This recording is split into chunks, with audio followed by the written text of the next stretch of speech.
पड़ोसी देश श्रीलंका का जो हाल हुआ है वही हाल भारत का हो जाएगा, ऐसा कहकर अधिकारी और मीडिया वाले पीएम मोदी को चेता रहे हैं, देश की जनता को डरा रहे हैं। मगर किसकी वजह से भारत का हाल श्रीलंका जैसा हो जाएगा ये खुलकर नहीं कह पा रहे हैं, कारण नहीं बता रहे हैं। ये आर्थिक बर्बादी की सबसे बड़ी वजह फ्री में दी जाने वाली सुविधाओं को बता रहे हैं, यानी जन कल्याणकारी योजनाओं को जिम्मेदार ठहरा रहे हैं। मगर मोदी के अधिकारी हो या फिर पत्रकार अंबानी अडानी की हजारों करोड़ लोन माफी पर सवाल नहीं उठा रहे हैं, वैश्विक व्यापार में अमेरिका की दादागिरी पर सवाल नहीं उठा रहे हैं। खैर, ये बने ही हैं सच को झूठ और झूठ को सच बताने के लिए, इसलिए इस एपिसोड में हम आपको आर्थिक बर्बादी की असली वजह बता रहे हैं, कॉर्पोरेट लूट का किस्सा सुना रहे हैं, अमेरिका द्वारा थोपी जा रही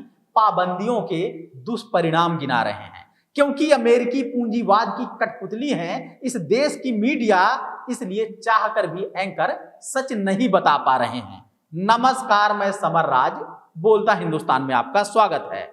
आर्थिक चुनौतियों से लगातार जूझ रहा श्रीलंका अब बर्बादी के कगार पर आ पहुंचा है। जब से बेतहाशा बढ़े हैं पेट्रोल डीजल के दाम, तब से हर एक चीज का दाम कई गुना बढ़ता जा रहा है। जी हाँ, जब से बढ़े हैं पेट्रोल और डीजल के दाम, तब से सब कुछ बेतहाशा महंगा होता जा रहा है। और कब से वहां बढ़े हैं इस तरह पेट्रोल और डीजल के दाम, इस बात को ना जाने क्यों कोई नहीं बता रहा है। हमेशा से मददगार रहे चीन को जिम्मेदार बताते हुए अमेरिका की करतूतों पर पर्दा डाला जा रहा है।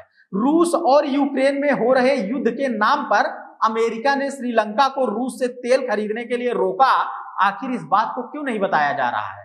पेट्रोल डीजल के दाम कई गुना बढ़ने की वजह से ही सभी जरूरी चीजें महंगी हुई, पड़ोसी देश में अराजक माहौल बना और आपातकाल लगा, इसे क्यों नहीं बताया जा रहा है। क्योंकि जैसे ही बताया जाएगा कि पेट्रोल डीजल के बढ़ते बेतहाशा दामों की वजह से लगभग सभी सामान महंगे हुए और श्रीलंका की हालत ये हो गई कि सबका ध्यान भारत की ओर आ जाएगा।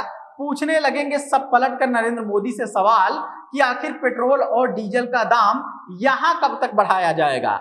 ऐसी स्थिति से बचने के लिए गढ़ दी गई मुफ्त योजनाओं से बर्बादी वाली एक थ्योरी कि पब्लिक को फ्री में सब कुछ देने की वजह से ऐसी नौबत आ गई है। ऐसी चेतावनी देने वाले अधिकारियों और टीवी एंकरों ने एक बार भी नहीं सोचा कि गरीब जनता को सुविधा देने से ज्यादा जरूरी क्या है।